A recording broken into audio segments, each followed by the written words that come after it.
Muito boa tarde a todos. Eu começo estas atividades saudando o general Nuno Lemos Pires e agradecendo o facto de estar connosco hoje, sobretudo no desempenho de funções de Diretor-Geral de Política de Defesa Nacional. Não é necessariamente fácil fazer ajustamentos na agenda, mas este evento, como sabem, tem a ver com o Prémio de Defesa Nacional, de que foi vencedor em 2014, e, portanto, temos trazido à Comissão vários vencedores que apresentam aqui as suas comunicações e, como eu disse há pouco, depois ficam no YouTube gravadas para verem mais em pormenor. Eu começo sempre estas atividades antes de passar à entrevista, porque isto aqui não é apresentação de currículo, como sabem, uma pequena entrevista inicial. Começo sempre por apresentar concursos pendentes. Nós temos neste momento o Prémio de Defesa Nacional, claro, deste ano. Temos o concurso Temudo Barata, General Temudo Barata, para os doutoramentos. Temos o Prémio de Investigação em Guerra da África 61-75.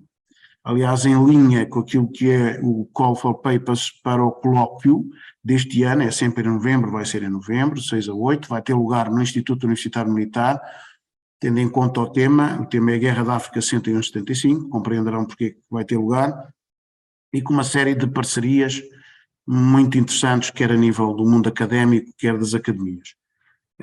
Temos também, para os mais jovens, e estão aqui alguns professores, fica o meu apelo, para o concurso História Militar e Juventude, que ainda está aberto. Já temos muitos concorrentes, mas gostávamos de ter mais. E este ano o tema é a Guerra Colonial na minha terra. E, portanto, era também, se houver aqui professores, fazem favor para os nossos meninos dos 9 aos 19 participarem.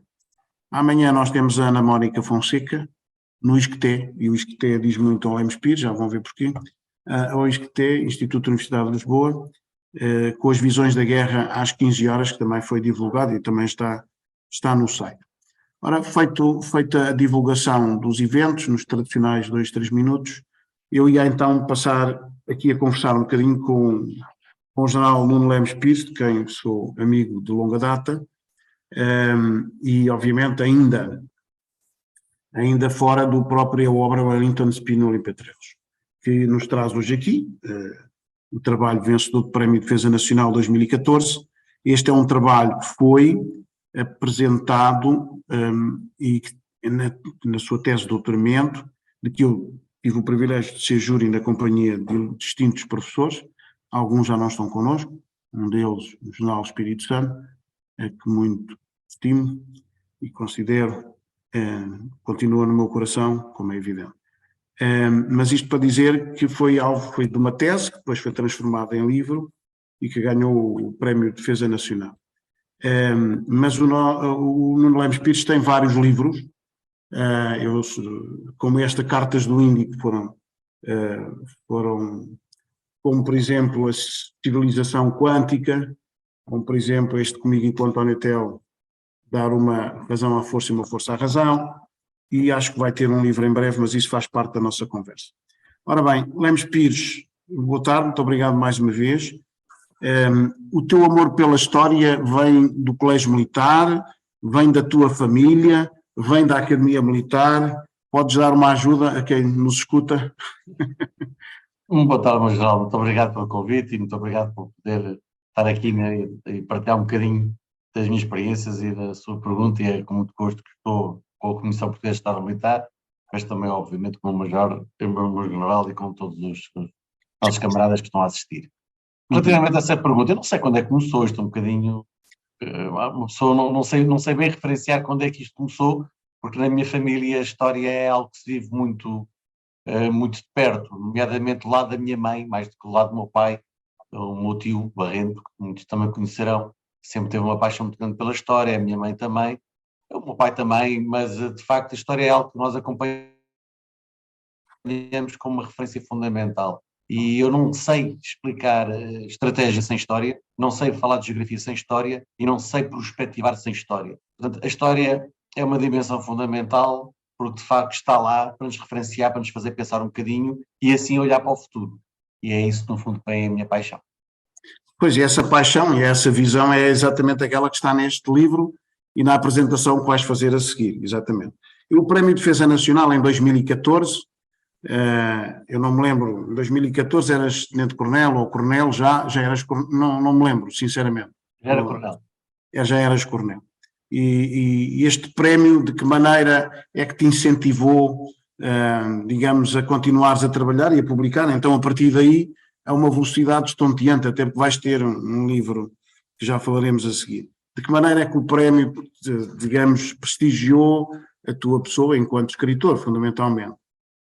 O prémio, obviamente, é um reconhecimento fundamental, porque é da área onde nós estamos a trabalhar, portanto, o livro, a Wellington Spínola Patrões, o Comando Holístico da Guerra, é uma temática ligada à história, que eu estou a falar de 3 personagens históricas, uma delas recente, mas não deixa de ser já histórica, como é o general David Patreus, e pegar nisto e juntar com a estratégia e com as relações internacionais. Portanto, estamos a falar de dimensões que habitualmente estão ligadas à história militar, estão ligadas à defesa nacional. Portanto, uma pessoa receber o Prémio de Defesa Nacional de uma obra que está interligada àquilo que é a temática de estudo, não só nos ajuda, nos reconhece, como nos incentiva a continuar, e foi isso que acabou por ser, ou seja, foi um reconhecimento que eu senti como um grande empenhamento para depois poder continuar, e continuar nesta vontade de continuar a escrever, que é um vício, como o meu jornal também tem, é um viciozinho.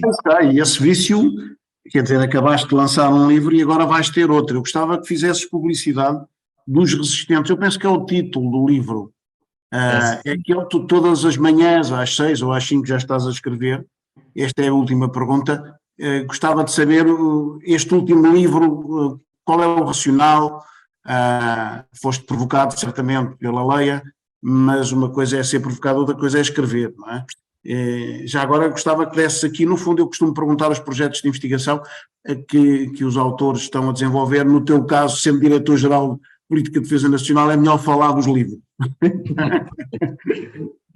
Sim, sem dúvida, mas não. Foi de facto um desafio. Portanto, eu estava em Moçambique o ano passado a cumprir a minha missão como comandante da União Europeia em Moçambique, e estávamos ali um mês depois, um mês e meio depois do início da guerra na Ucrânia, e recebi um contacto do editor do Grupo Leia, que eu não conheci-o na semana passada, portanto estive a falar com ele telefonicamente e só conheci... Conheceste quando apresentaste o livro da Cândida, e muito bem, meus parabéns. Foi quando eu o conheci o Francisco Camacho. Eu também conheci. Eu não o conhecia anteriormente, e ele telefonou-me a dizer que tinha recebido o contacto de outras pessoas, que acompanhava a minha obra e que gostaria que fosse eu a escrever um livro sobre os resistentes, e que fosse um tema que tivesse a ver com a resistência, nomeadamente aquilo que se passava na Ucrânia.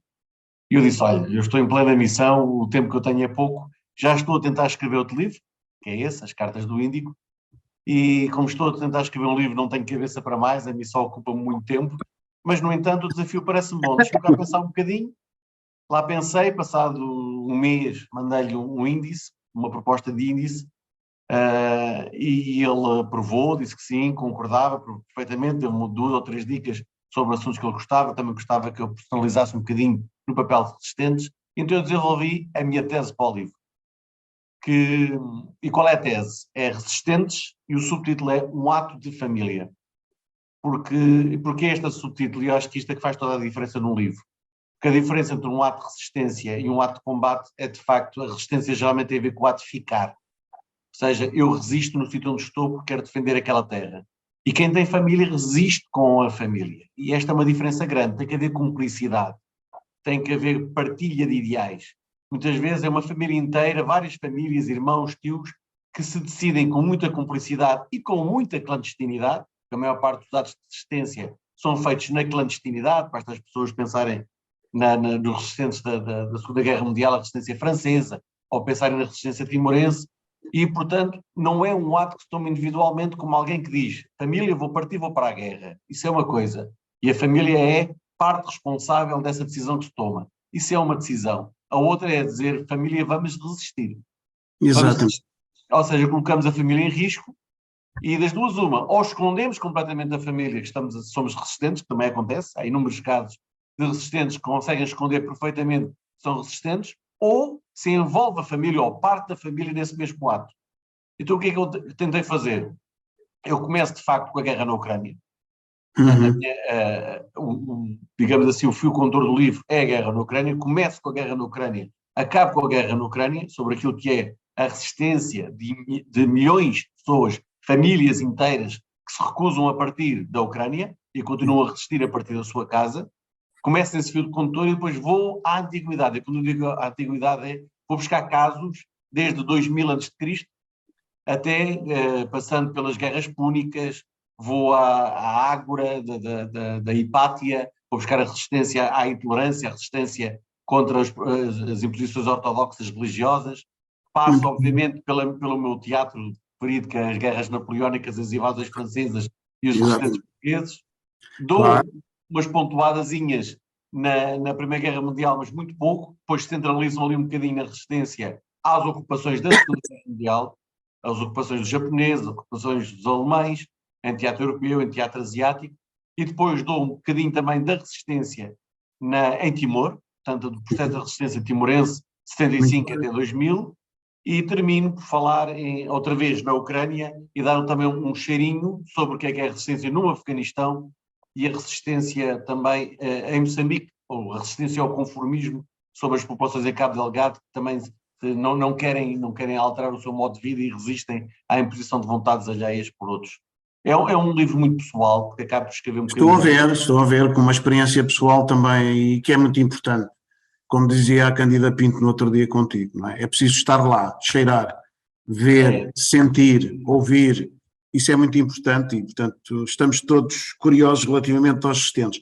E por falar em resistentes, também és um, então vou-te passar a palavra e nós agora vamos ouvir, então, falar sobre o teu livro. Eu peço mais uma vez desculpa a todos, tu já sabes, estou com Covid forte e feio, por isso estou inclusivamente aqui em casa, não posso sair daqui.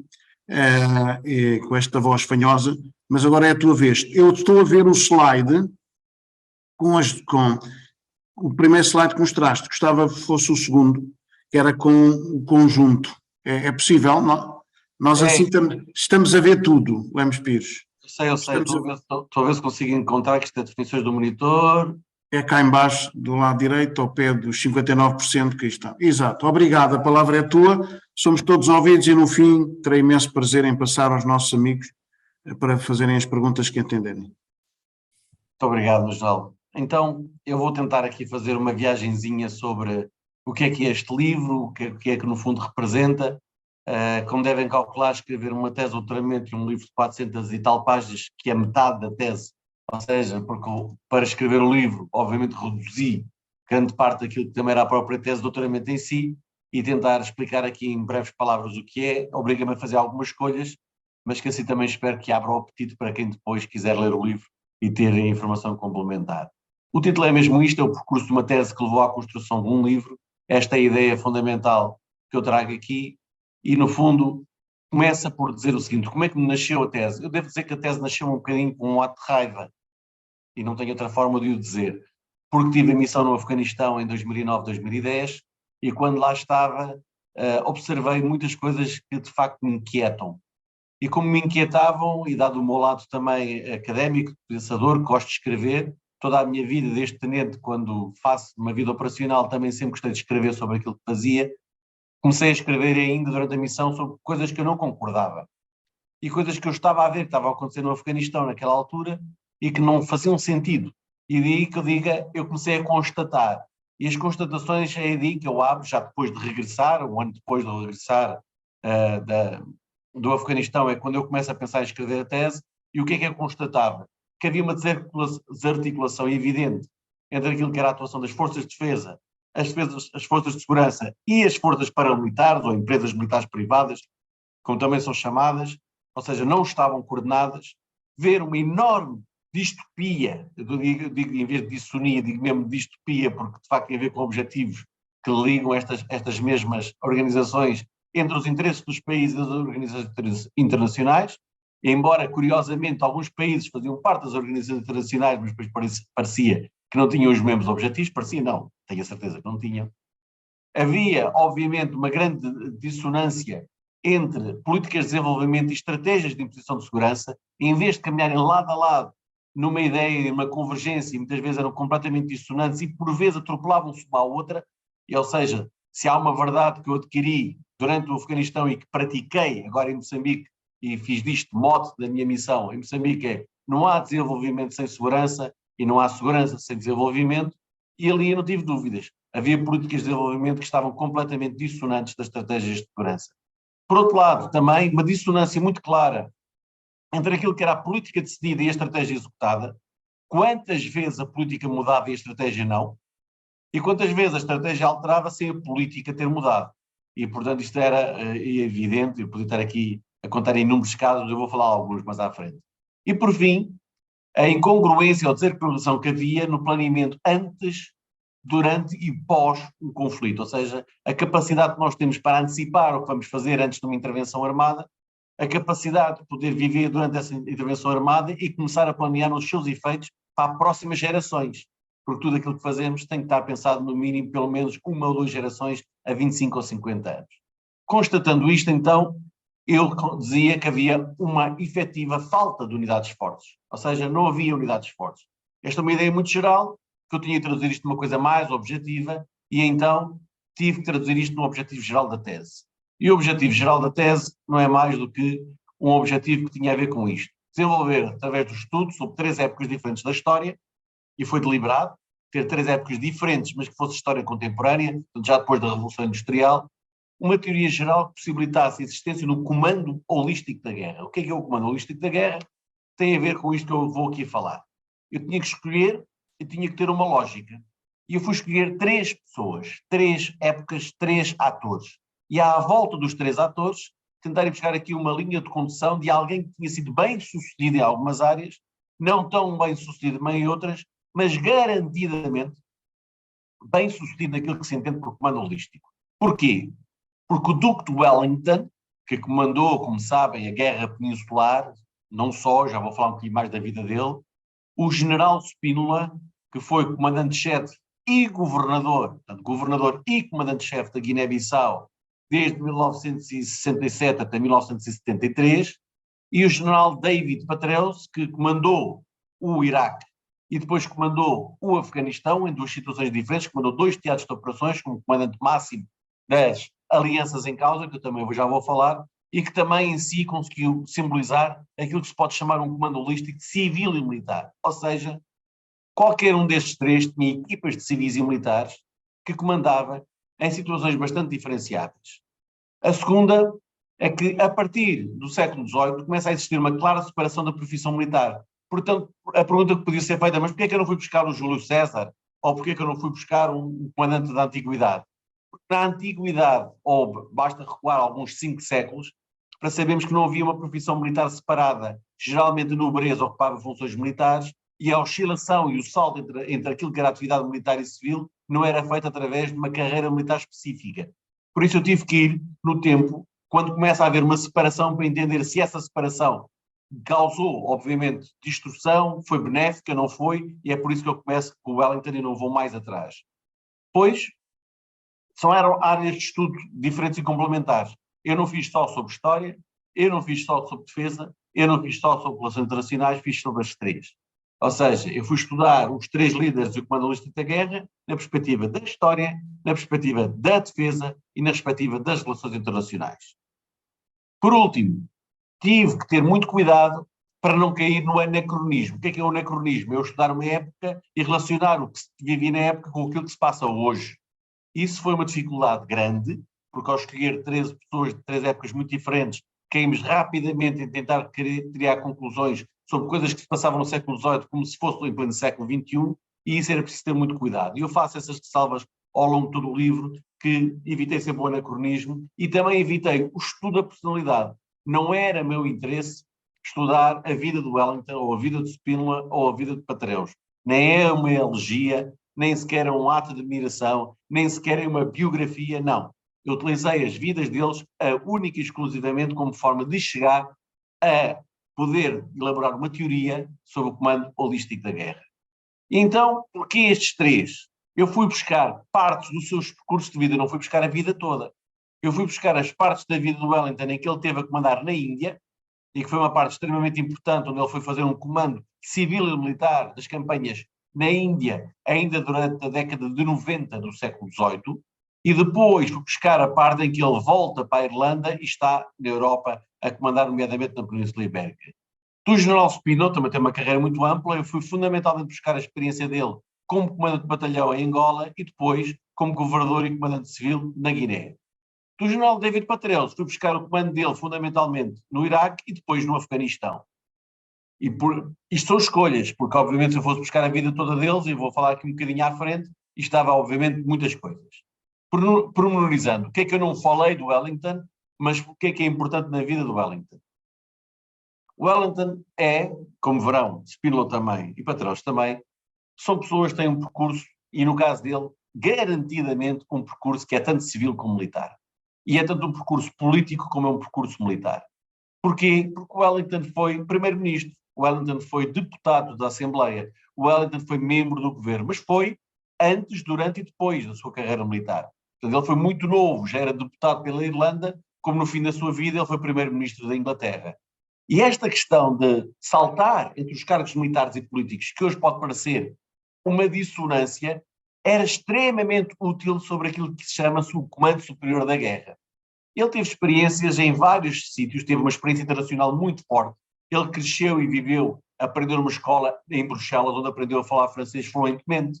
Tem experiências na Flandres, na França, teve uma campanha na Índia, uma campanha na Irlanda, viveu e foi político ativo no Parlamento, foi o governador, ou podemos dizer assim, o Lord, e encarregue do governo da Irlanda, portanto ele governou politicamente a Irlanda ainda antes da Guerra Peninsular, e depois teve a visão de comandar separadamente e integradamente a guerra regular e irregular, juntou o comando conjunto da guerra regular e irregular na Guerra Peninsular.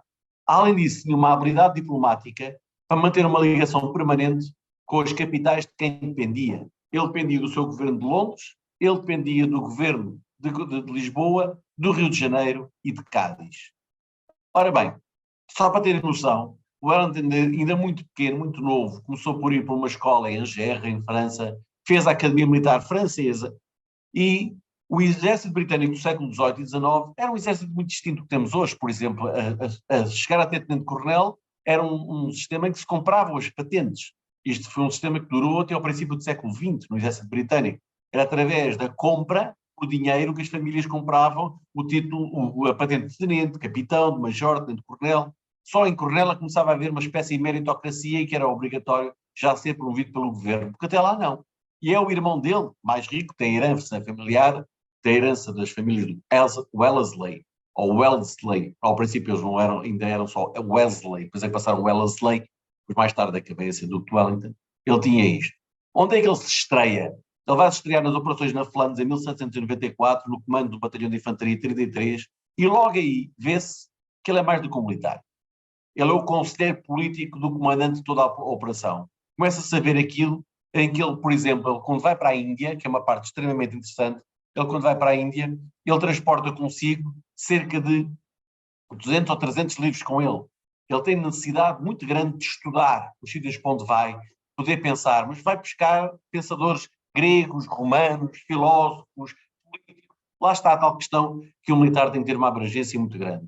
E na Índia, esta campanha de 97 a 1805, ele tem uma campanha que é tanto militar como política, de negociação diplomática, de fazer tratados internacionais. Ele é um verdadeiro diplomata no termo em que ele vai ter que fazer ali a gestão.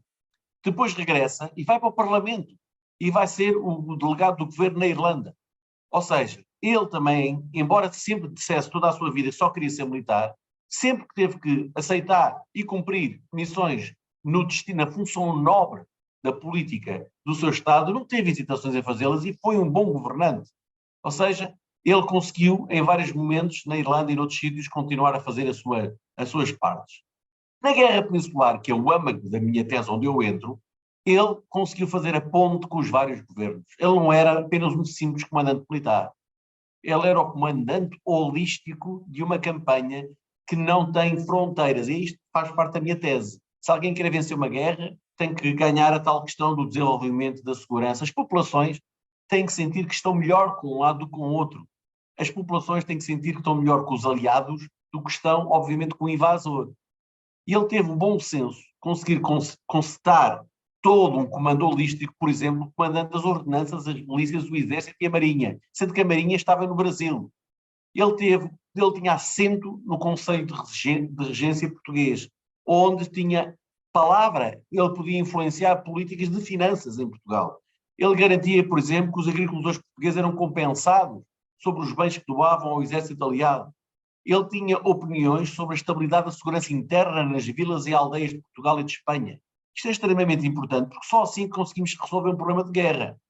Ele também baseou-se nisto, nas ligações familiares que tinha, e através, nomeadamente, dos irmãos, que estavam como embaixadores no Brasil, que estavam em França, que estavam em Itália, que estavam em Inglaterra. Ele manteve sempre estas pontes para poder estar permanentemente em diálogo com o governo de Londres, com o governo do Rio de Janeiro. Tinha várias equipas dirigentes com civis e militares e conseguia também ter uma grande parte da subordinação de informação e influência em todos os aspectos do setor. Ou seja, ele estava em comando com todos. Estava em contacto com todos. E isto faz parte, se ele foi ou não foi um comandante holístico, para mim foi. Foi verdadeiramente um comandante holístico porque ele geriu as finanças do país, Portugal, geriu a ligação das finanças com o seu país que lhe dava o dinheiro, que era a Inglaterra, fez a ligação permanente ao governo de Portugal, que era no Rio de Janeiro, onde estava o rei, fazia a ligação direta com o seu irmão, com os embaixadores lá, em Portugal, com o presidente do Conselho de Regência, que era o Miguel Pereira Forjás, e conseguia fazer uma ligação com todas as componentes e membros, com e para as populações. Do Wellington a Spínola damos um salto muito grande em história. Os exércitos crescem, passamos dos exércitos de 500 mil de homens, que é o La Grande Armée, para exércitos de 4 e 5 milhões de homens, que não vamos ter ali exércitos de vários milhões de homens que vamos ver na Primeira Guerra Mundial. Profissionaliza-se a atividade militar, cria-se as funções de Estado-Maior, cria-se aquilo que são as academias militares e, obviamente, começa a haver pensadores da estratégia, tipo Carl von Clausewitz, Champigny, Dillard, a noção de guerra total, e começa a haver cada vez mais uma distinção civil-militar. E esta é uma distinção artificial, que vai, de alguma forma, limitar as operações de poder-se resolver conflitos de uma forma ampla ao tentar fazer com que fosse possível pôr militares de um lado civis para o outro. Obviamente, hoje, em pleno século XXI, parece quase um conceito idiota, mas foi um conceito que figurou muito durante o século XX, em que os civis e os políticos cediam, os militares estavam e não devia haver conceitos. O conceito da soldier and the state, do Samuel Huntington, que se opunha fortemente o nosso Janowitz, que dizia que não tinha que haver um diálogo permanente entre aquilo que é a autoridade política e a execução militar, porque se não houver um diálogo permanente, isso mesmo vai ruir. Hoje nós sabemos, pós 11 de setembro, que se não houver este diálogo político ou militar permanente, é um disparate, mas em pleno século XX não era assim que se pensava. E por isso é que estava aqui o quadro da Guernica, quadro de fundo, porque é aquele quadro que nos leva à guerra para dentro das populações, não é?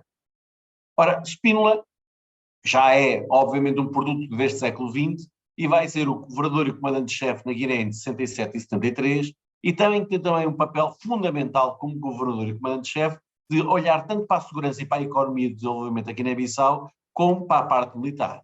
Ele preocupa-se muito com a ação psicossocial, com a contra-subversão, vai tentar envolver ao máximo as populações daquela terra numas políticas amplas de africanização e tem uma ligação permanente também com várias capitais, tal como Wellington tinha.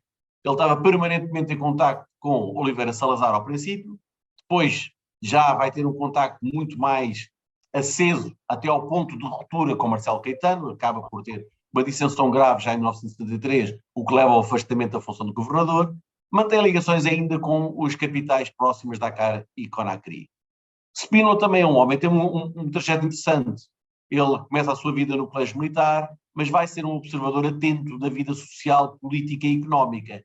Ele vai ser observador atento da Guerra Civil Espanhola, ele vai estar a observar durante a Segunda Guerra Mundial a guerra na própria Alemanha e ele vai aprender, por exemplo, a fazer ligações sobre aquilo que foi na sua campanha de Angola, a importância da ligação às populações, a importância no comando holístico, a atenção aos colonos, a atenção às pessoas que viviam na terra, a ligação aos chefes das aldeias. Ele vai aprender tudo isso quando comanda o batalhão 345 em Angola. Mas mais do que isso, ele também a seguir, antes disso, ele também teve cerca de 10 anos na Siderurgia Nacional. Ele teve cargos tanto no Exército como na Guarda Nacional Republicana. Ele foi comandante de regimento, como foi depois, mais tarde, segundo comandante da Guarda Nacional Republicana. Ele tinha uma influência muito grande. E numa altura em que o mundo estava a mudar fortemente a seguir à Segunda Guerra Mundial, em que começam os movimentos, e estão aí vários exemplos de centralização, descolonização, independências, etc., começam a surgir, sendo os mais óbvios para nós é o Vietnã, a Índia, a Argélia, o Egito, etc. O que é que vai acontecer para Portugal? É em 1961 que vai haver, à abrilada, uma dissensão entre a parte política e a parte militar, em que a parte militar não aceita a direção política, vai tentar fazer uma espécie de golpe de Estado para alterar essa parte política, e Oliveira Salazar vai assumir, vai, no fundo, avocar para si o poder militar das chefias superiores das Forças Armadas Portuguesas, não, quebrando aí o espírito de diálogo que tem que haver entre uma parte política e militar. Não está em causa a subordinação, está em causa a falta de diálogo. E isso vai criar, obviamente, que a partir de 1961 e até 75, exista, obviamente, guerra em 3 sítios, começando com a independência da invasão da Índia, não é? E que vai levar a uma campanha que todos nós conhecemos bem. África, 61-74. Ora, a decisão política é para Angola imediatamente em força, e eu não vou aqui estar a contar a história da Guerra do Ultramar, não é isso que me interessa, a Guerra da África, a Guerra Colonial, mas começar por dizer que Portugal o que fez foi aprender com os outros países, primeira coisa que faz com qualquer país inteligente.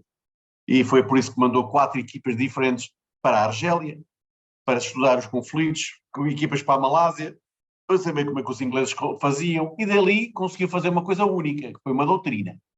E essa doutrina foi extremamente importante. É uma doutrina feita e publicada em 5 volumes, dos quais 2 deles são para apoio às autoridades civis e administração e logística. Mas vejam bem, isto era uma inovação a toda a hora, apoio às autoridades civis. E é natural que quando Spínola recebe a missão de António de Oliveira Salazar para ir como governador e comandante-chefe, é-lhe reconhecido pelo próprio António de Oliveira Salazar que ele é um líder hábil, político ou militar, para poder liderar, e daí dá-lhe o duplo chapéu. Você é o governador civil e o senhor é o comandante-chefe. E dá-lhe este duplo poder porque ele tem noção daquilo que é dito na célebre entrevista de Spínola com Oliveira Salazar, em que basicamente Spínola transmite a Salazar, como sabemos nesta reunião entre Spínola e Salazar, Salazar ouviu muito, falou pouco, e Spínola expôs a sua posição levando à concordância de Salazar. E o que Spínola disse a Salazar foi: isto não é um problema de resolução militar, isto é um problema de política global portuguesa. Porque as Forças Armadas têm apenas a missão de garantir o espaço e o tempo necessário para que este processo se concretize. A solução será sempre política. A contra-subversão vende-se um plano, campo político, económico e social, porque é uma guerra pela conquista das populações. E esta lógica levou a, quando ele chegasse ao terreno, e o terreno estava muito mal, como sabemos, tinha corrido muito mal nos anos 67, 68, havia muitas áreas do território que estavam perfeitamente do lado do PAIGC, que o líder do PAIGC era um homem extremamente influente, Amílcar Cabral, que tinha uma fortíssima presença junto das populações, era um engenheiro agrónomo, apostava na economia, no desenvolvimento do arroz, das culturas locais, e Spínola teve que levar consigo uma equipa pluridisciplinar, baseada em gente que entendia tanto a agricultura como a economia, como a educação, e levou técnicas de psicologia e sociologia para boas práticas para todos os militares e civis. E intentou fazer uma nova política de aldeamentos e políticas de africanização muito diferentes daquelas que correram mal em Moçambique e que aqui iriam correr com algum sucesso. Começou a ouvir as populações locais, fazer um encontro, claro que isto tinha muito propaganda e contra-propaganda, naturalmente, aqui obviamente eu não estou a esconder as dimensões de propaganda e contra-propaganda, mas quero retirar daqui a ligação óbvia que o Spínola tem, Spínola e a sua equipa. Eu falo sempre das pessoas, mas não é ele. É ele e as pessoas que ele leva com ele, o general Pedro Cardoso, o general Firmino Miguel, obviamente o general Almeida Bruno, o meu pai, Mário Lemos Pires e outros que ali tiveram obviamente uma influência muito grande sobre aquilo que era o pensamento holístico da gestão civil e militar desta mesma guerra, com muitas formulações.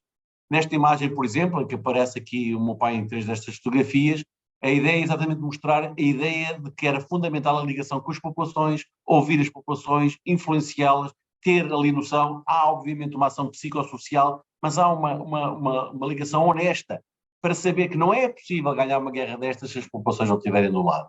E daí que um plano de fomento, de desenvolvimento económico era fundamental, para que as pessoas sentissem-se que faziam parte. E um dos documentos que eu coloco lá, uma vez que estes documentos foram desclassificados quando se fizeram os 50 anos, e foi possível ler o relatório de Stanley Duncan de 1972, Stanley Duncan é um diplomata britânico que vai à Guiné e faz um relatório em 92 pontos, em que ele diz coisas absolutamente fantásticas. Uma delas é que diz: as Forças Armadas Portuguesas estão na Guiné-Bissau, mas 95% dos militares estão a apoiar as populações em apoio social e económico. Estão a fazer escolas, estão a educar, dão aulas, abrem estradas, abrem caminhos, abrem pontes, fazem aldeamentos, e ele até dá esta imagem que está ali em cima, que diz que os portugueses são como os romanos, que lideram projetos de desenvolvimento cultural e económico. É extremamente interessante se nós formos ver pequeninas coisas, como por exemplo um batalhão de engenharia. Este batalhão 477 era um batalhão que, por exemplo, tinha na sua Constituição 2039 civis. Qual era a ideia? A ideia é que fosse mão de obra extremamente apta para poder trabalhar na edificação de estradas, caminhos, pontes, etc., mas também uma forma de preparar cidadãos qualificados para seguir poderem ter o seu emprego. Os tais 2039. São ideias que vão ficando e que vão fazendo o seu caminho e que, obviamente, contemplam do lado de lá um gênio, como era Amílcar Cabral, um engenheiro agrónomo, percebia muito bem o que era o que as populações necessitavam. Foi necessário Spínola ter uma estratégia contrária para também apostar fortemente no desenvolvimento da agricultura como forma de lá chegar. Ora, isto podia ter corrido bem, isto podia ter corrido mal. O que nós sabemos é que, obviamente, em 73 houve uma ruptura na política. Marcelo Caetano desentendeu-se com Spínola acabou por ter iniciativas políticas que não lhe correspondiam ao estatuto de governador e comandante-chefe, tentou fazer diálogo político próximo com Guiné-Conakry, etc., ali para tentar fazer algumas das questões, e quando existe falta de diálogo entre a parte política e a parte militar, obviamente não é possível haver comando holístico. Portanto, podia haver muita coisa a correr bem, mas ou há a centralidade do diálogo político-militar feito entre chefias militares e políticas, em que a chefia política está, de facto, em diálogo com esta, quando uma se substitui à outra, obviamente temos aqui problemas e foi isto que acabou por acontecer. No salto de Spínola até Patréus, temos, obviamente, uma diferença enorme, outra vez em termos quantitativos, qualitativos, de número de guerra, mas fundamentalmente está tudo marcado por esta imagem que tem de fundo, que é do 11 de setembro, e de uma irritação política entre os grandes do mundo, a União Soviética e os Estados Unidos da América, que não queriam nunca mais ouvir falar em guerras subversivas. Ou seja, nem os americanos queriam ouvir falar em Vietnã, nem os russos queriam ouvir falar em Afeganistão. E, portanto, quando houve experiências como a Somália ou o Kosovo, o que começou a predominar foi outra vez uma tentativa de centrar o diálogo em que a guerra devia ser levada para guerras cirúrgicas, guerras de airland battle, guerras em que os exércitos não tivessem que entrar outra vez em guerras subversivas, mas enganaram-se.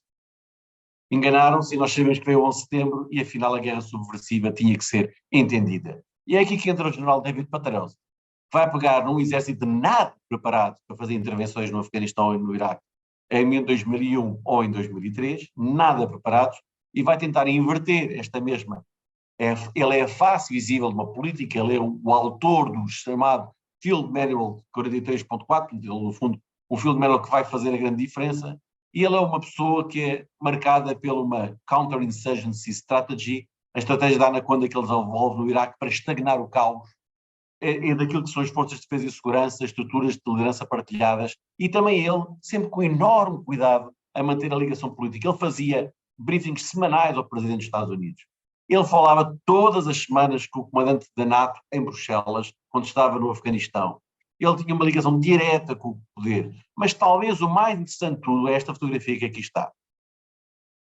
Como no pleno século XXI não é possível a um militar ir desempenhar as funções de governador e comandante-chefe como tinha sido no passado, o que ele vai fazer é juntar-se a um embaixador no Iraque, o embaixador Ryan Crocker, e o Ryan Crocker e David Petraeus fizeram uma liderança bicéfala, civil-militar, que geriu o Iraque e conseguiu inverter o caos que estava a ser virado. Isto vamos perguntar, mas como é que Petraeus se lembrou disso? Também, mais uma vez, é importante analisar a vida de Petraeus. Petraeus é um jovem cadete do West Point que começa a fazer grande parte da sua vida inicial militar na Europa. Vive vários dos conflitos, conhece a Bósnia, conhece o Kosovo, conhece uma parte muito importante da sua vida que é na missão do Haiti, em que ele vê a importância da ligação entre as instituições não governamentais, organizações internacionais, organizações estatais, como é que elas deviam coordenar efetivamente para terem uma gestão pública e publicitada daquilo que era uma ajuda às populações. E depois, quando vai finalmente outra vez para a guerra nos Balcãs, ele vai sentir que de facto as coisas tinham mudado. E tinham mudado porquê? Porque a guerra do Golfo no Iraque em 91 tinha sido a última grande guerra de confrontação direta, uma guerra convencional pura. E ninguém ligou ao que tinha sido a saída do Afeganistão dos russos. E de 1991, 95, a desagregação era evidente. Por isso, quando se dá o 11 de setembro de 2001, há uma operação militar extremamente eficaz, apadrinhada pelos Estados Unidos da América, os chamados 45 Days, em que o uso da superioridade tecnológica americana com forças expedicionárias de operações especiais mandadas para o terreno, permitiu rapidamente derrotar os talibãs. Só que derrotar os talibãs implicou não capturar a Al-Qaeda, e a derrota dos talibãs também levou uma pressa muito grande dos americanos em tirarem rapidamente o dispositivo. E o que é que isto fez? Fez com que esta operação fosse uma operação muito bem sucedida, mas mal pensada no pós-conflito, ante e post-bellum, antes, durante e pós-conflito. Porque os Estados Unidos ignoraram, por exemplo, que a NATO tinha declarado o artigo 5º, a seguir ao 11 de setembro, e fizeram um planeamento, Operation Enduring Freedom, sem ligarem muito àquilo que era a parte da nation building.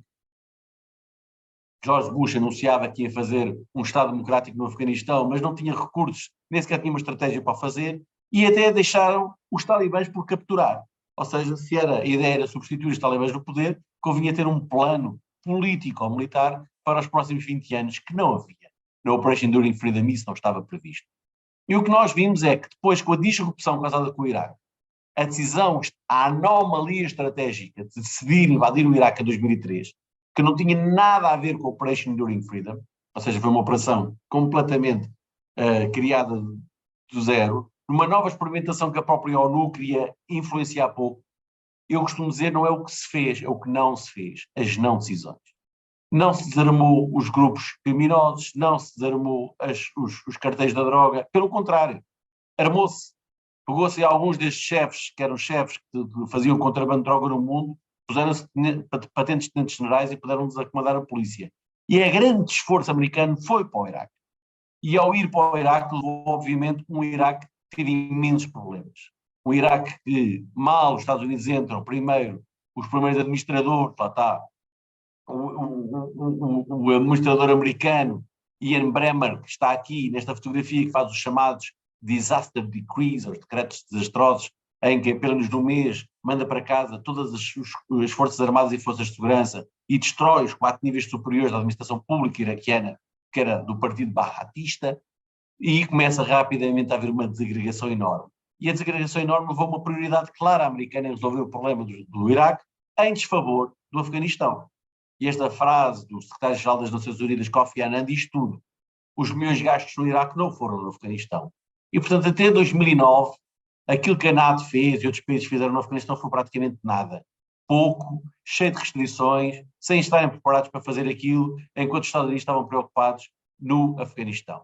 E é aqui que surge a grande pessoa que é o general David Petraeus, que vai retomar as lições aprendidas da Guerra do Vietnã, vai buscar o exército na guerra subversiva, que é as grandes lições de Portugal, das guerras de Angola, Moçambique e Guiné-Bissau, e vai fazer o tal Field Manual que aqui aparece, e vai trazer aqui uma nova forma de pensar, de resolver isto. Isto implica o quê? Implica ir para o meio do terreno. E se nós tínhamos dúvidas sobre o esforço americano, está aqui. Em 2007, os Estados Unidos têm 160 mil homens no Iraque e têm apenas 24 mil no Afeganistão. E se tivéssemos dúvidas, o Joint Chief of Staff, portanto, o equivalente ao nosso CINCFA americano, que é o almirante Mike Mullen, diz em pleno Congresso americano: no Afeganistão fazemos o que podemos, no Iraque é que fazemos o que temos a fazer. A prioridade era, sem dúvida, o Iraque, e o Afeganistão era uma prioridade esquecida. E é por isso que, de facto, David Petraeus e o embaixador Ryan Crocker conseguem fazer uma união de esforços e resolver o problema no Afeganistão, no Iraque. Não resolvem, estabilizam. Enquanto no Iraque teve de esperar pela ida de McChrystal e Holbrooke, só que McChrystal e Holbrooke não têm a mesma empatia. Uma liderança bicéfala para lidar, um embaixador e um militar, tem que haver empatia, tem que haver comunhão de esforços, e aí a coisa começou a ser muito mais complicada. E daí que foram buscar depois para o Afeganistão o mesmo homem que tinha tido sucesso no Iraque. Só que o homem que teve sucesso no Iraque já não vai ter o mesmo sucesso no Afeganistão, porque no Iraque é uma framework nation. Os Estados Unidos lideravam com alguns países. No Afeganistão eram 59 países, 11 grandes organizações internacionais, e não havia união de esforço entre as várias organizações. E daí que ele não consegue ter o mesmo sucesso que tinha tido no Iraque. Daí que o Iraque versus o Afeganistão, é isto que ali aparece. Uma coligação com a liderança, que é o caso do Iraque, versus 49 países e inúmeras organizações internacionais. Só o David Petraeus dependia de Bruxelas, dependia de Paris, dependia de Nova Iorque, dependia de Washington, dependia de Bagdá. É muita confusão para fazer aquilo que ele tinha feito quando estava apenas no Iraque, em que só dependia basicamente de Bagdá e dependia de Washington e mais nada. E a diferença de empatia e desentendimento, que já aqui falei, e depois também a alteração política brusca dos governos de Bush para Obama, que levou, obviamente, a alterações estratégicas fortíssimas e que implicou alterações grandes. Mas, em qualquer dos casos, nunca houve uma quarta fase. O nation building nunca esteve presente. Portanto, em síntese, esta é uma abordagem transdisciplinar entre História, Defesa e Relações Internacionais para responder à tal questão central. Que condições de comando é necessário garantir para assegurar a eficaz coordenação e controle entre uma adequada política geral e a consequente estratégia operacional dentro e entre as várias componentes civis e militares e os vários momentos do antes, durante e pós-guerra. Foi isto que eu tentei responder através deste livro. Então, eu respondo através de uma teoria, não consigo responder através de um checklist. Não consigo fazer aqui como é que se diz, uma lista de verificação. Não, isto é muito mais complexo. Daí que eu tive que apelar para o princípio da construção de teorias, como é que se constrói uma teoria, como é que se comprova uma teoria, porque uma teoria deve ser universal, deve ser feita de tal maneira que resiste ao tempo e que se aplica a qualquer situação. E daí que eu tive que desenvolver uma teoria. Desenvolvi uma teoria utilizando 4 dimensões. Uma primeira dimensão sobre o comando, e a palavra é mesmo comando, sobre as diversas forças de segurança e defesa que estão no território. Tem que haver comando. Não é controle, não é coordenação, é comando. Em teatros de guerra tem que haver comando, porque quando não há comando, há obviamente destruição de objetivos, mas não pode haver comando sobre instituições militares e civis. Curioso, não é? E, portanto, na segunda dimensão, já não é de comando que falamos de coordenação efetiva entre organizações civis e militares, porque se houvesse comando total numa situação de guerra entre organizações civis e militares, nós íamos contra os princípios, atentávamos contra o Estado de Direito, ou de direitos, liberdades e garantias, sobre o direito internacional. Isso tem que estar acima de tudo. Por isso, pode e deve haver comando de forças armadas, forças de serviços de segurança, para efetivamente garantir a segurança em determinada zona, teatro de guerra, estou a falar de teatro de guerra, não estou a falar de tempo de paz, mas não deve haver comando, mas sim um espírito de coordenação entre organizações civis e militares. E depois tem que haver uma coerência muito grande, um diálogo permanente, desde o nível mais elevado da política até ao nível mais baixo da tática. Porque se não houver um diálogo permanente, perde-se o fito, altera-se a política sem se alterar a estratégia, ou muda-se a estratégia sem atender às diferentes políticas e as operações deixam de fazer sentido, como aconteceu, por exemplo, na transição dos governos Bush para os governos Obama, ou mesmo dos governos Obama de um princípio para um segundo. E por último, tem que haver uma convergência no planeamento. Tem que se pensar muito bem antes, durante e o que é que queremos fazer nos próximos 25 anos. Foi isso que falhou no Afeganistão. Foi isso que falhou no Iraque. Não havia uma política determinante e determinada para o futuro. E foi isso que eu chamei a teoria geral do comando holístico da guerra. Ou seja, baseei-me numa desenho de uma teoria através de, primeiro escrevi a teoria, depois escrevi os exemplos que eu fui buscar à história, só que eu fiz sempre isto tudo ao mesmo tempo. Ou seja, eu não escrevi cronologicamente os 4 capítulos. Eu fiz os capítulos todos mais ou menos ao mesmo tempo, porque eu precisava de ir aprender. Eu fui escrevendo a teoria enquanto estudava o Wellington. Quando estudava o Wellington, voltava à teoria. Depois estudei mais um bocadinho de Spínola e voltava outra vez ao Wellington e fazia mais um bocadinho da teoria. Depois ia para a Patreus, voltava ao Wellington e escrevia mais um bocadinho da teoria e finalmente pude concluir. E quando pude concluir, concluí o quê? Que de facto também conta muito a pessoa que está à frente. Ou seja, tanto Wellington como Spínola, como David Petraeus, como sabem, um homem doutorado de Princeton, não era só um homem com um mestrado feito na sua Universidade de West Point. A formação, e como sabem, praticamente todos os grandes generais americanos têm um percurso académico fundamental. É uma exigência americana que o tenham. Ou seja, chegam ali ao posto de major de coronel e é obrigatório para aqueles que vão subir na cadeia hierárquica viverem dentro de universidades civis. Não é na universidade militar. Vão para as universidades civis, vão debater, vão ser confrontados, vão discutir. E é por isso que o Princeton, a Universidade, Patreus fez o doutoramento na Universidade de Princeton, como fez o general Calvin, como fez o general Schulman, como fizeram tantos grandes generais famosos, quase todos eles, ou vários mestrados ou com doutoramentos. Não é pelo título académico em si, é pela necessidade da abertura de espírito. de poder discutir, de poder aprender, de ler o terreno e trazer para o mundo académico. É por isso que o mundo académico se transforma muito, fica muito mais rico quando tem militares experimentados no terreno, e o militar experimentado no terreno fica muito mais rico se também tiver a base académica do seu fundamento. E é isso que se provou em qualquer um destes três, por exemplo, não é? Pessoas, como vimos, eu falei do Wellington, que levava os seus livros, mais de 200 livros para a Índia, porque ele precisou de estudar, precisou de pensar. Ele queria saber o que é que Alexandre o Grande fez na Índia. Ele queria saber o que é que tinha feito Vasco da Gama para se lidar com os próprios pelotões. Ele tinha uma noção muito clara da história. O General Spínola, com os seus 10 anos a trabalhar com o Champalimaud, a sua grande aprendizagem que ele fez no mundo civil, a ligação direta que ele tinha com os vários líderes da política portuguesa, contacto permanente, isto é fundamental. Portanto, o percurso pessoal é determinante. Segundo, tem de haver comando coerente sobre todas as forças militares presentes. Ou seja, se porventura existir os Estados Unidos serem comandados diretamente pelo seu país e depois as forças da NATO por outros, como aconteceu no Afeganistão, até 2007, havia 2 comandos, isto não resolve. Depois tem que haver uma história da colaboração entre governantes políticos e comandantes operacionais do terreno. Está ali aquela imagem de George Bush a falar com o David Petraeus. Isto foi fundamental. O comandante militar a responder diretamente sobre o seu comandante supremo permanentemente, a responder a dúvidas, a ir ao Congresso. Não sei se sabem, mas os comandantes militares americanos são sempre chamados ao Congresso e têm que responder perante quem os elege, perante quem os determina. Isto é um exercício democrático extremamente importante. Os comandantes militares vão ao Congresso americano e se vão às comissões de inquérito dizer como é que está a correr a guerra, se está de acordo com os princípios, se os recursos vão ser bem empenhados. Isto não é um general que vai para a guerra e faz o que lhe apetece. Isso é impossível em século XXI. E é assim que tem que ser, responder ao poder político, responder porque o poder político responde perante a nação e os recursos da nação e a democracia da nação não podem estar em causa. Ele fez isso com George Bush, como fez isso com Barack Obama, que era um princípio fundamental. É verdade que nem sempre se partilham todas as decisões com o poder político. Às vezes é preciso poupar o poder político a algumas decisões. O Wellington também fez isso. Spínola também fez isso. E Petraeus também fez isso em alguns momentos-chave em que era preciso assumir riscos, como a Afghan Local Police, do caso de Petraeus, o caso do Spínola quando fez a decisão de algumas operações fora da fronteira. Isso também se faz para proteger a grande política, mas isso também tem um custo, que é quando não se identifica completamente aquilo que se vai perseguir. Depois tem que haver uma coordenação dos diferentes interesses e objetivos nas coligações e alianças. Coligações muito amplas dão-nos a democracia, coligações muito amplas dão-nos o princípio do direito, mas coligações muito amplas dão-nos uma grande panóplia de interesses.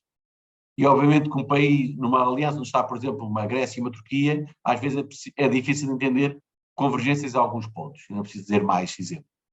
Depois tem que haver uma relação permanente das populações residentes e afetadas pela guerra. Elas têm que sentir que estão a beneficiar. Têm que sentir que estão a ser protegidas pelo direito, pela lei, pela equidade, pela transparência, pelo tratamento humanitário. As estratégias e políticas estão para além dos territórios em causa. Por exemplo, as populações americanas, as populações europeias têm que perceber o que é que os seus soldados estão a fazer no Iraque ou no Afeganistão, ou, neste momento, em apoio à guerra da Ucrânia, ou a apoiar a República Centro-Africana, ou a apoiar as Forças Armadas de Moçambique em Cabo Delgado. Ou a população, o cidadão português que vota tem que perceber onde é que está o dinheiro que está a dar às Forças Armadas para poder representar neste desafio global que é fazer a segurança. Portanto, isto não é só pensar no território onde se está, também tem que se justificar perante as populações locais aquilo que se está a fazer. Não é verdade que haja uma separação entre políticos e militares. Isso é uma falsa dicotomia. Eu espero ter provado isso, em acharem que existem 2 patamares estanques. Não. Há níveis de autoridade claros, isso não há dúvida. A autoridade política é só da parte política e compete aos militares executar aquilo que são as decisões políticas. Isso é claro. Mas se não houver uma discussão permanente, um aconselhamento permanente, aquilo que é ouvir quem está no terreno, falar com quem faz, decide-se mal, ouve-se mal e faz um diálogo surdo que geralmente leva a grandes problemas. Depois as estruturas de coordenação política, estratégica e operacional têm que existir para poder chamar. Não é por acaso que tanto Wellington como Spínola como Petraeus tinham na sua estrutura civis e militares. Criaram organizações mistas de civis e militares. Criaram órgãos de aconselhamento político civis e militares.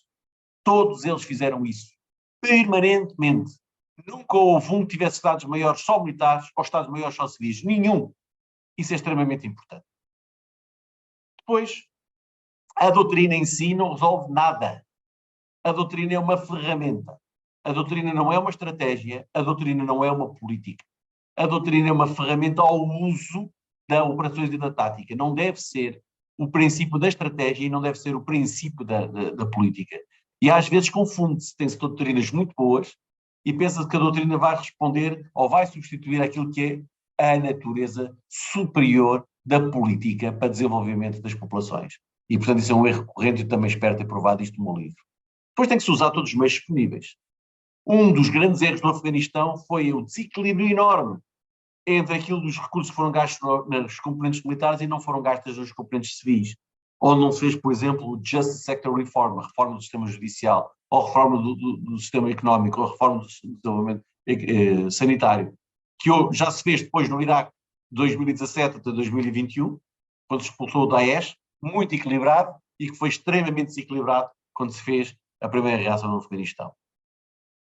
Depois, obviamente, isto também não se faz sem manter a pressão sobre o adversário. Parece que eu estou aqui a falar de coisas líricas e depois esquecemos daquilo que é a eficácia. A eficácia é fundamental. Wellington, Spínola e Patréus tinham forças militares extremamente bem preparadas para derrotar o adversário.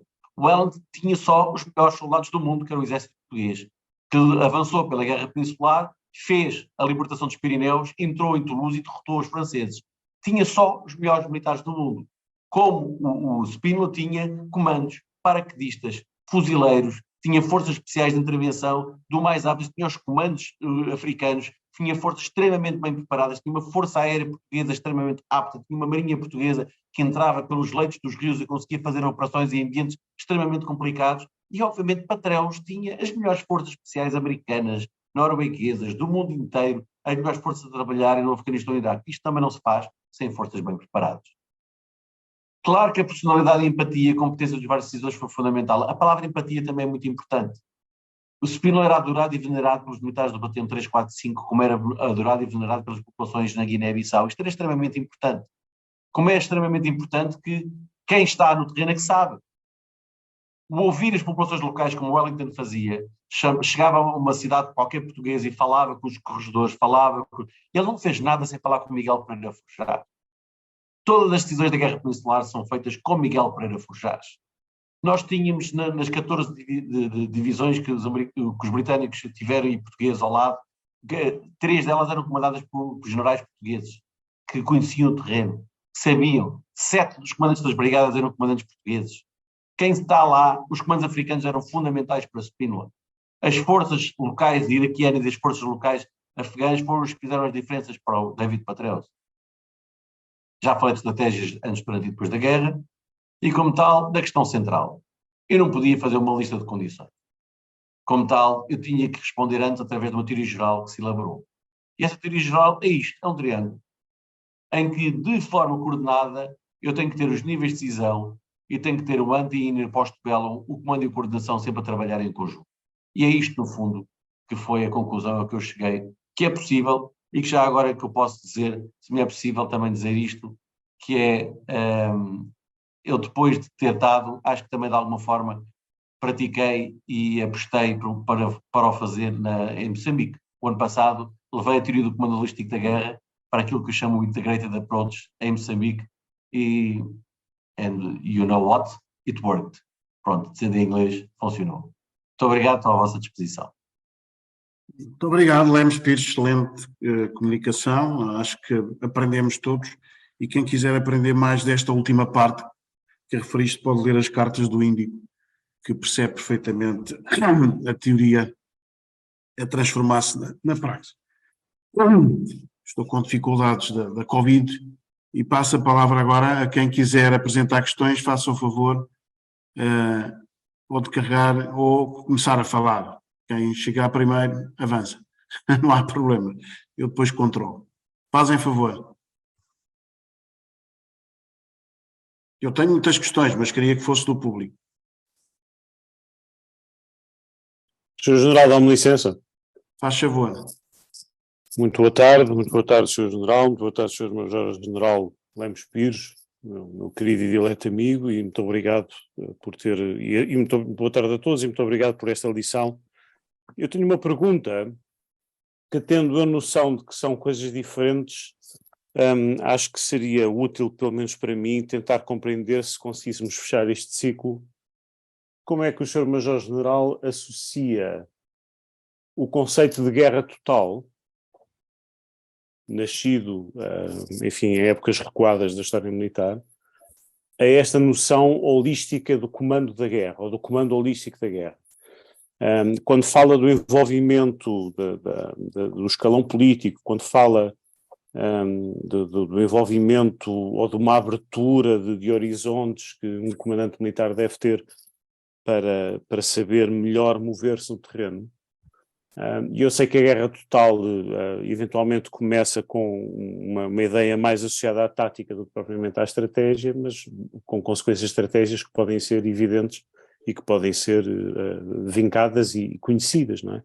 Gostava de saber se é abuso de linguagem ou se podemos fechar aqui um ciclo e estabelecer uma relação entre uma coisa e outra, malgrado também a diacronia e o risco de cair aqui em sobreposições cronológicas. Muito obrigado. Muito obrigado, professor Gonçalo Feio. Lemos Pires responde já a esta, vamos dar tempo. Muito obrigado, Sr. Professor Gonçalo, professor Feio, meu querido amigo, sempre um gosto de ver-te. E se me permites, eu diria assim, há uma diferença que é na natureza como nasce o processo. A guerra total é um conceito de Wolff, já é um conceito anterior, como é óbvio, nós podemos ir a Chauvigny, etc., podemos ir buscar os conceitos de guerra total aos estrategas do século XVIII, mas afirmou-se definitivamente com Wolff e depois é traduzido para a nossa estratégia portuguesa também através do nosso general Cabral Couto. Só que é um conceito de estratégia que nasce da execução da própria estratégia. Para eu ganhar uma guerra, quais são os componentes que eu preciso para a vencer? Então o que é que acontece? É bottom-up, não é top-down. Não foi pensado numa questão das relações internacionais para a resolução de conflitos, mas foi pensado como uma forma de resolver a guerra. Como é que eu vou vencer a guerra sem utilizar as componentes civil, diplomática, económica, etc.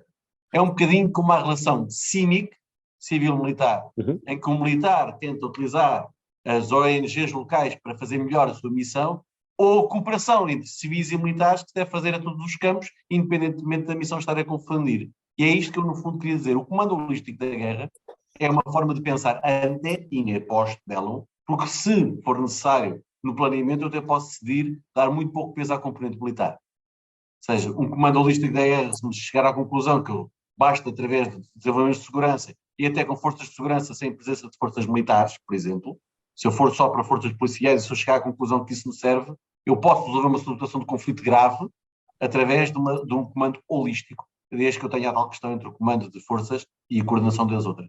E foi isso que eu tentei pensar. Foi não que as outras componentes fossem acessórias da componente militar, mas que elas partissem ab início da mesma importância. E esta talvez a grande diferença do comando holístico. Muito obrigado. Sim, claro que sim. Muito obrigado. Coronel Brandão Ferreira, faz favor. Olá, boa tarde a todos. Muitos parabéns pela exposição, que é sempre boa, como nos tem habituado. Eu tenho aqui uma pergunta um bocadinho difícil, relativamente ao general Spínola e ao que disse, digamos, sobre a questão holística da guerra, não só, se é que percebi bem o conceito. Queria dizer que o general Spínola, naquela conferência que referiu com o professor Salazar, antes de ser nomeado para lá, ele foi beneficiado com uma coisa que ele provavelmente nunca se fez com mais nenhum general nosso, ou nenhum comandante, ou governador que fosse nomeado para um teatro de operações nosso no ultramar, que foi o facto dele ter quase que imposto, e isto é extraordinário, como é que o professor Salazar aceitou, que ele escolhia os oficiais, ou escolhia a maior parte dos oficiais que queriam fazer parte lá do seu comando. E toda a gente conhece o especial, digamos, gosto que ele tinha pelos oficiais de cavalaria e os oriundos do colégio militar. Fez um pouco, aliás, eventualmente como o próprio António Enes, quando foi nomeado por rei Dom Carlos para Moçambique, também foi ao exército e à marinha escolheu os melhores oficiais que havia na altura para as últimas campanhas. Bom, mas a questão é esta. Como é compaginável, dada a apreciação que foi feita do general Spínola, a sua atuação durante a sua vida, nomeadamente como comandante na Guiné, que me parece basicamente correta. Passou-se depois, isto é, já no fim da guerra. Começou em 72, 73, talvez tenha começado quando foi das últimas eleições presidenciais, que é o facto dele ter aparentemente entrado em ruptura com o poder político, enfim, ficou desgostoso lá com as conversas que teve com o Presidente do Conselho de Ministros, Caetano, e segundo aquilo que eu conheço, ou da expectativa que eu tenho, ele voltou para Bissau e fez uma coisa que não me parece assim muito bem feita, que foi, na prática, subverter o próprio quartel-general dele. Isso depois complicou-se tudo com a história das negociações de Cabo Skiring e sobretudo pós-Cabo Skiring, e acabou mal para todos. Bom, na sequência, ele é retirado do comando. Há aqui uma frase, uma atuação dele na Guiné, que também me pareceu errada, daquilo que a gente pode analisar hoje em dia, que foi o abandono de um terço da Guiné, com o abandono lá do Boé, que resultou até num desastre, no segundo maior desastre da guerra que a gente teve, na travessia do Corubal, e depois, sobretudo, na atuação aqui com a história que deu origem ao 25 de Abril. Porque onde não há, digamos, desempenho holístico nenhum. Quer dizer, ele é posto bem ou mal à frente da Junta de Salvação Nacional. A Junta de Salvação Nacional, no segundo dia, perdeu o controle da situação no país e fomos por aí fora. Fomos por aí fora e ele era também surpreendendia todas as forças militares quando o país está em operações em 3 frentes de combate e deixam destruir toda a disciplina dentro das Forças Armadas, prendem-se uns aos outros, saneiam-se sem culpa formada, dá-se uma derrocada em todo o edifício militar, a páginas tantas, que aliás tem a sua maior acuidade a seguir ao 11 de março, entretanto ele é Presidente da República, admite-se não tem condições, vai para casa, deixa-se enredar ou não na questão do 11 de março, que é uma história mal contada até hoje, e acaba a fugir com o rabo entre as pernas, desculpe o termo, de helicóptero para a Espanha. E depois vem, e no fim de andar de LPs e por aí fora, lá deixam-no vir do exílio e chega cá e finalmente é promovido a marechal do Exército, juntamente com um outro ex-grande amigo dele, se portou pior do que ele e que até o traiu. E são hoje em dia 2 marechais do Exército. Como é que isto é compaginável? É que eu gostava de saber. Muito obrigado, Lemos Pires, faz favor. Muito obrigado pelas suas perguntas. Como deve calcular, eu não sou biógrafo do General Spínola. E na tese ou no livro que eu acabei de escrever, eu vou buscar, e disse isso ao princípio e escrevi isso também no livro, que eu só vou buscar as partes da vida de cada um relevantes para construir a minha teoria do comando holístico da guerra. E como tal não faço apreciações de fundo sobre decisões tomadas, mas tiro as conclusões sobre as decisões tomadas, que é diferente. Portanto, relativamente à primeira sobre a escolha, eu digo lá mesmo que é uma parte muito importante. Ele de facto teve a capacidade de influenciar a escolha de civis e militares. E não foram só oficiais de cavalaria, meu pai de infantaria também lá estava, Firmino Miguel também lá estava. É verdade, tinha lá muitos ex-alunos do colégio, eu também sou ex-aluno do colégio militar, mas tinha lá muitos ex-alunos do colégio e também oficiais de cavalaria, mas também tinha outros que não eram e também lá estava, como os Ramalhianos, etc. Portanto, ele tinha uma opção mais ampla, e de oficiais da Marinha e da Força Aérea, como o Ronaldo também sabe, que ele foi buscar militares e civis, e foi buscar vários engenheiros, foi buscar, e mesmo oficiais milicianos que ele foi buscar, ia diretamente buscá-los, que sabia que eles tinham uma formação avançada em Coimbra, em agronomia, em engenharia, em arquitetura. Ele teve sempre esse cuidado de fazer uma seleção. E eu penso que isso é um princípio de um bom gestor, que é exatamente igual ao que o Wellington fez. O Wellington, antes de ir para a Península Ibérica, fez condições ao governo de Londres, exigiu a admissão de uma série de militares e de civis e de secretários particulares que ele tinha com ele, obrigou a fazer uma remodelação na parte financeira do exército aliado para levar consigo 3 ou 4 secretários que ele queria para gerir a questão do tesouro, que só ele tinha confiança, e ao longo de todo o seu percurso ele foi exemplar em escolher as pessoas que tinham que trabalhar com ele. Ele era muito solitário, mas aqueles que trabalhavam com ele, do Beresford, ou Miguel Pereira Forjás, etc., ele só confiava em algumas pessoas, ou o general Leite, que era outro general que ele tinha uma grande preferência, porque comandava o Alentejo e que ficava a substituir quando ele ia para operações em Espanha. Foi um princípio. O general David Patreus, igualzinho.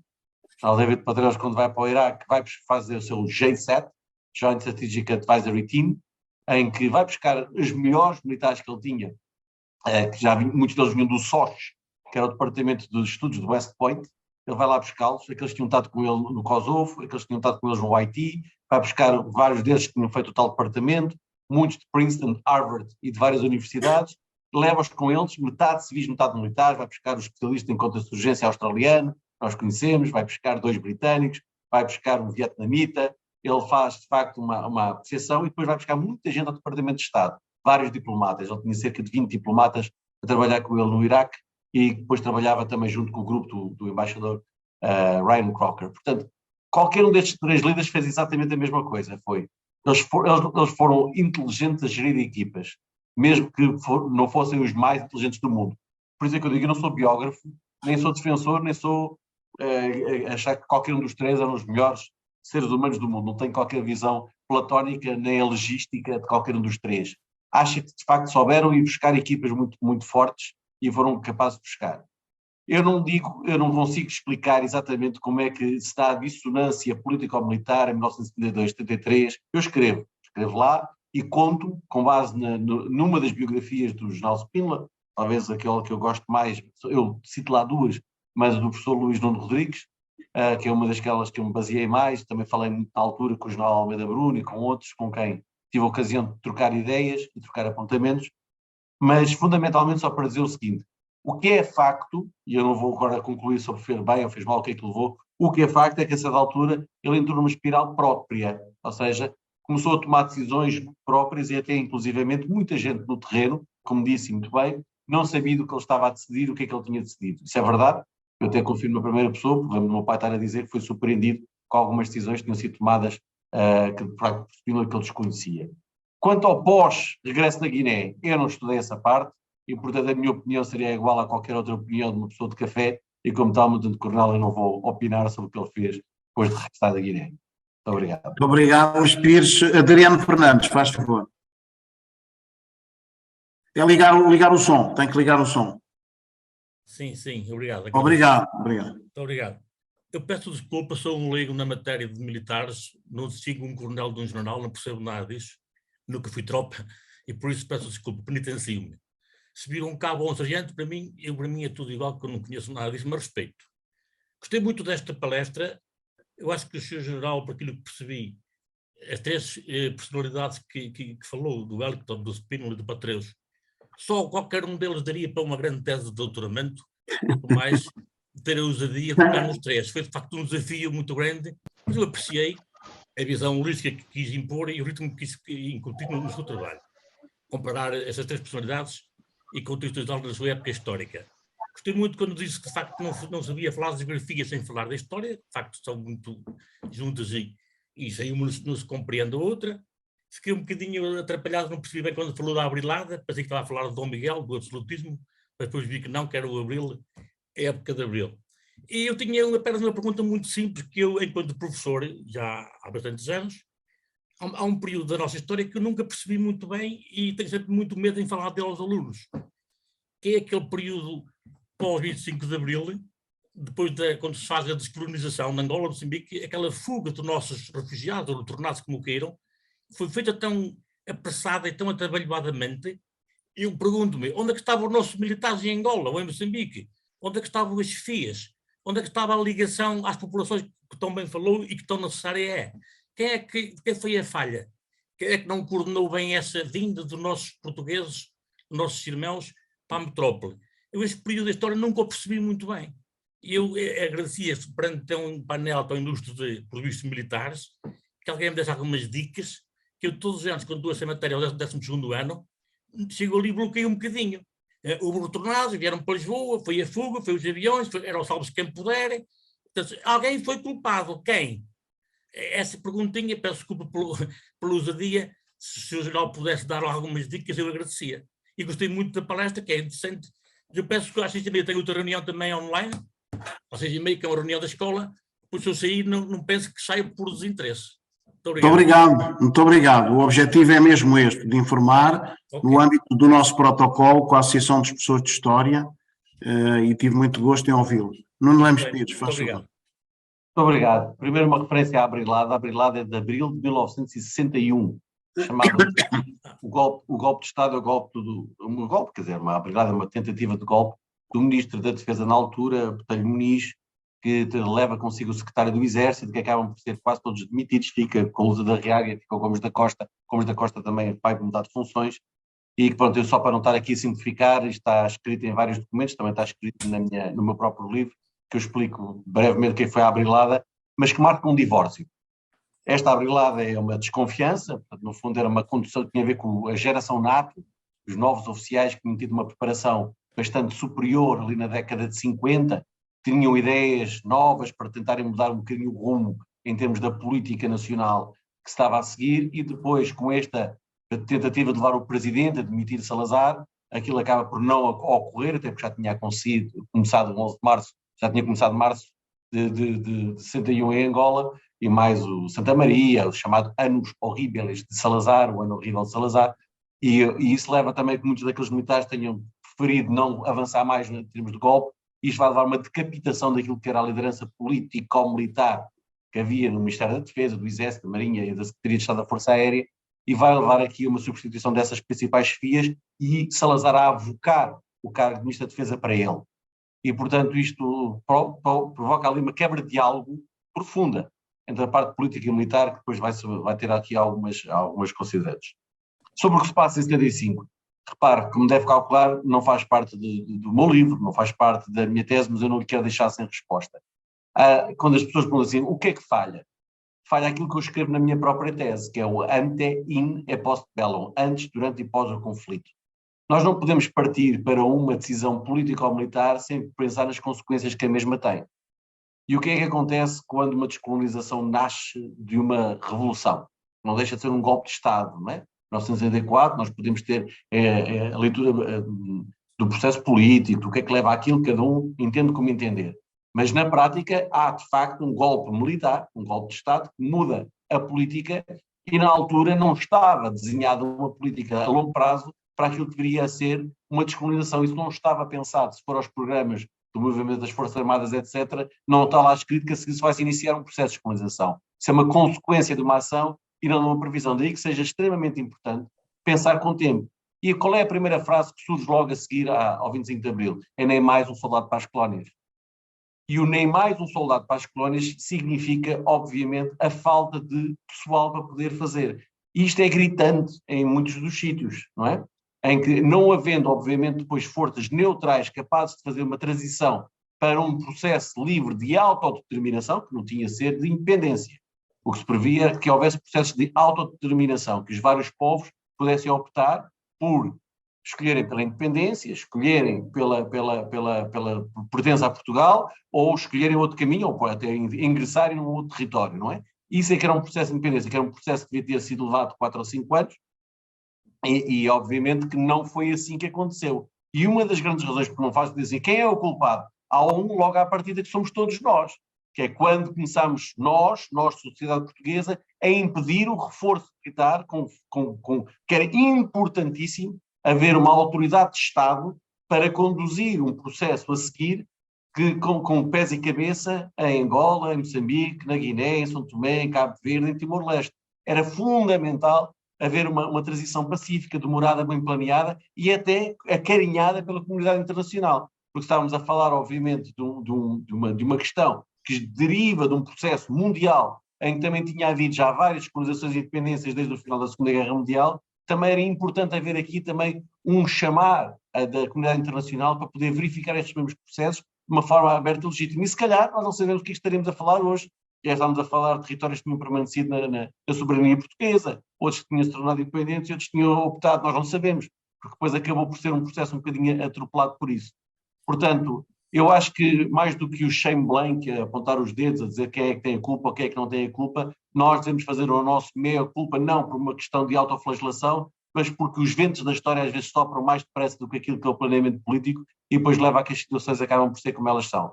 Não foi diferente com a França, não foi diferente com a Inglaterra, não foi diferente com muitos países, sempre que se partiu de uma posição não planeada e uma posição de ruptura, ou seja, sempre que se partiu de uma posição de golpe de Estado, ou uma posição de abrupta transição do governo. Sempre que isso aconteceu, quase sempre o que vem a seguir são coisas que não estão planeadas, não estão previstas.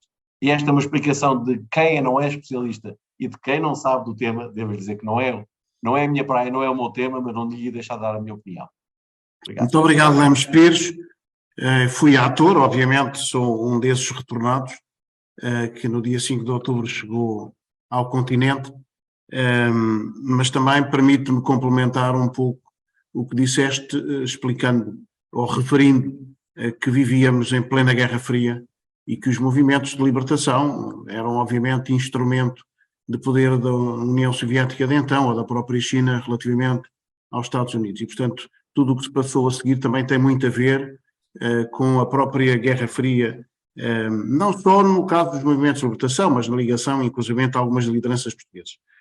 Eu aconselho, tal como tu fizeste e muito bem, 2 livros do Luís Nunes Rodrigues, é do ISCTE, é professor, catedrático, um sobre Spínola e outro sobre Costa Gomes.